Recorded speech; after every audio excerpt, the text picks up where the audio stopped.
First year biology में जो हमने सेकंड चैप्टर पढ़ रहे थे बायोलॉजिकल मॉलिक्यूल्स, उसमें जो है कल हमने ऑर्गेनिक मॉलिक्यूल्स और कंडेंसेशन और जो है हाइड्रोलाइसिस, ये सारे टॉपिक्स जो है कवर किए थे। आज हम पढ़ेंगे कार्बन।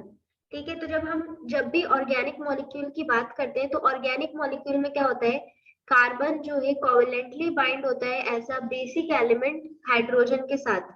ठीक है, तो जब मेन एलिमेंट या बेसिक एलिमेंट कार्बन है तो हमें पता होना चाहिए कि कार्बन का स्ट्रक्चर क्या होता है, कार्बन की वैलेंसी कैसी होती है और कार्बन इतना यूनिक एलिमेंट क्यों है। ठीक, तो chemistry of living world is the chemistry of carbon. अगर हम लिविंग वर्ल्ड की बात करें यानी कि ऑर्गेनिजम्स की बात करें तो वहां पर हमें केमिस्ट्री ऑफ कार्बन पढ़नी होती है। ठीक है, जिसको हम ऑर्गेनिक केमिस्ट्री भी कहते हैं। कार्बन जो एक यूनिक एलिमेंट है। क्यों है भाई? क्योंकि कार्बन की जो प्रॉपर्टीज है वो बहुत ज्यादा होती है और ये अपने आप को एडेप्ट भी कर लेता है बहुत ज्यादा। ठीक है, दूसरा जो है, कार्बन जो है लाइट एलिमेंट है। सही, इसके पास बहुत सारी प्रॉपर्टीज होने के साथ साथ ये बहुत ही लाइट एलिमेंट है। क्यों है लाइट एलिमेंट? क्योंकि इसके अंदर बस 6 प्रोटॉन होते हैं और 6 न्यूट्रॉन होते हैं और 6 इलेक्ट्रॉन होते हैं। ठीक, उसके बाद जो है इसका एटॉमिक नंबर क्या होता है, 6 होता है। जाहिर है जब जितने प्रोटॉन होते हैं उतना ही एटॉमिक नंबर होता है, तो एटॉमिक नंबर हो गया 6। और इसके पास जो है 4 इलेक्ट्रॉन्स इसके वैलेंस शेल के अंदर होते हैं। अगर हम वैलेंस शेल की बात करें तो पहला शेल जो होता है के शेल, जिसके अंदर 2 इलेक्ट्रॉन आते हैं। दूसरा होता है एल शेल, जिसके अंदर 8 इलेक्ट्रॉन आते हैं। सही, अब कार्बन के पास सिर्फ 6 इलेक्ट्रॉन है तो 2 इधर आ गए और 4 इसके एल शेल में आ गए। अब ये जो इसका एल शेल है यही इसका वैलेंस शेल है। सही, और यहाँ पर कितने इलेक्ट्रॉन आने चाहिए कि फुल हो जाए? 8, तो इसके पास 4 है। और जब भी जो कोई भी एलिमेंट की अगर वैलेंसी हाफ फिल हो, मतलब जैसे 8 है 4 फिल है, तो मतलब कि वो एलिमेंट बहुत ज्यादा क्या होता है, वो होता है स्टेबल होता है। ठीक है, तो कार्बन भी एक स्टेबल एलिमेंट है और इसकी स्टेबिलिटी के साथ साथ ये 4 बॉन्ड्स बना सकता है और ये लंबी लंबी चेन बना लेता है। ठीक है, फॉर एग्जाम्पल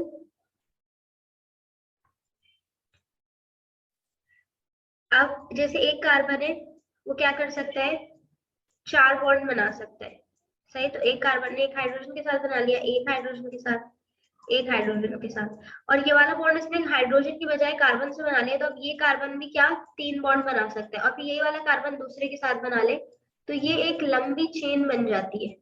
ठीक है, और अगर कार्बन यहाँ पे भी लगा ले तो यहाँ पे भी क्या हो सकता है, तो इस तरह से बड़े बड़े मॉलिक्यूल्स, ऑर्गेनिक मॉलिक्यूल्स क्या हो जाते हैं, बन जाते हैं। इसके अलावा कार्बन जो है हमेशा कोवलेंट बॉन्ड बनाता है दूसरे एटम्स के साथ। ठीक है, और क्योंकि इसके वैलेंस शेल में जो है 4 इलेक्ट्रॉन होते हैं इसीलिए इसको टेट्रा कहते हैं। ठीक है, वर्ड जो टेट्रा है वो 4 के लिए यूज होता है, तो टेट्रा वैलेंट इसीलिए कहते हैं क्योंकि इसके वैलेंस शेल में कितने इलेक्ट्रॉन है, 4 है।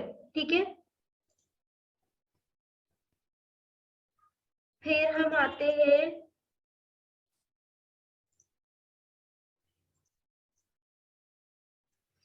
इस बॉक्स की बात को भी देख लेते हैं।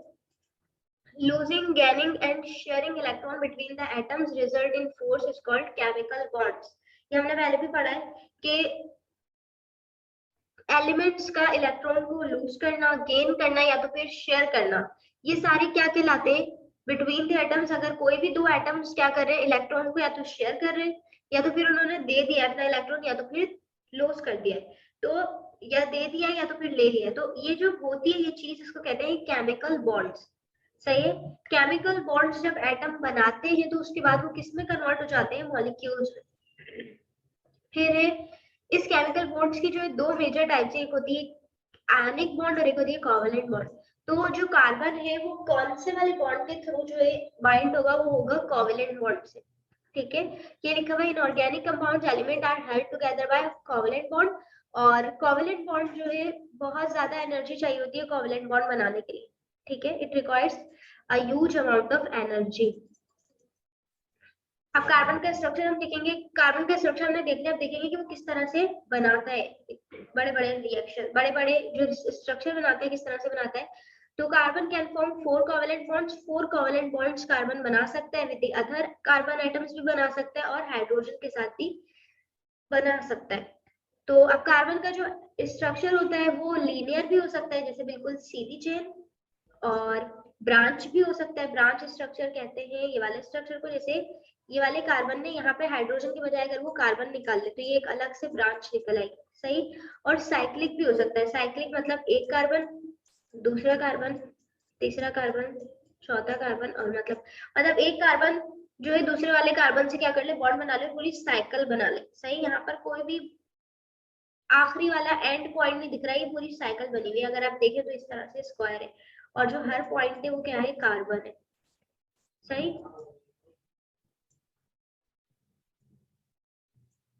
इसका स्ट्रक्चर देख लें, ये है मीथेन। मीथेन कहते हैं एक कार्बन वाले कंपाउंड को।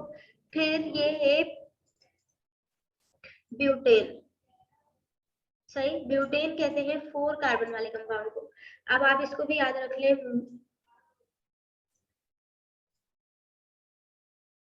एक मिनट, इसको यहाँ पे दिखा देते हैं।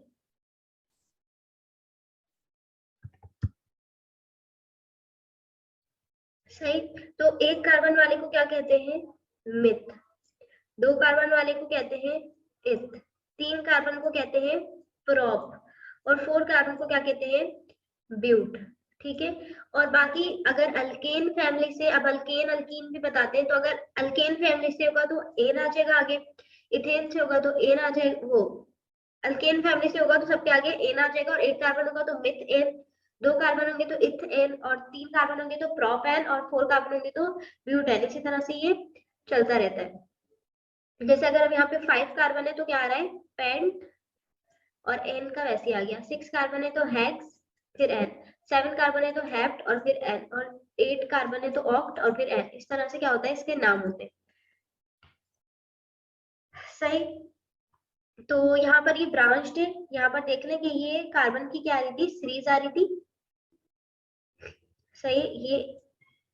ये क्या थे, 3 कार्बन थे। बीच वाले कार्बन ने एक कार्बन के साथ बना लिया, दूसरे कार्बन के साथ बना लिया हाइड्रोजन की बजाय, सही। तो इस तरह से हो गया। और साइक्लिक में ये चारों कार्बन क्या है, एक दूसरे के साथ बाइंड है, तो एक साइक्लिक फॉर्म में आ गए। फिर क्या है,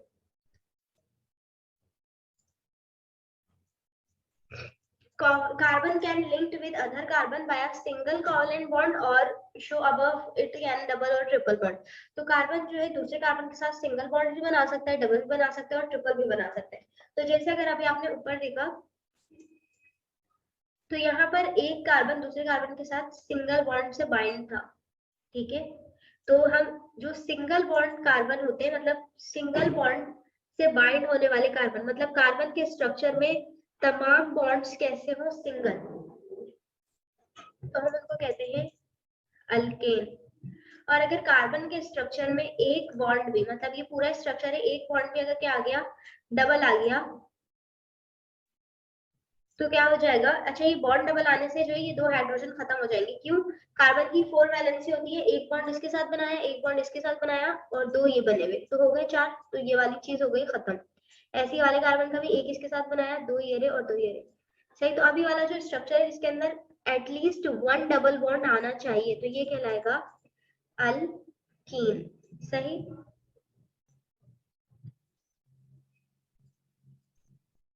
अब और एक होता है अल्काइल, जिसके अंदर एटलीस्ट 1 ट्रिपल बॉन्ड आना चाहिए, ठीक है। तो एक कार्बन ने 3 बॉन्ड इसके साथ बना लिए, एक इसके साथ बना लिए, तो इसकी वैलेंसी हो गई कंप्लीट।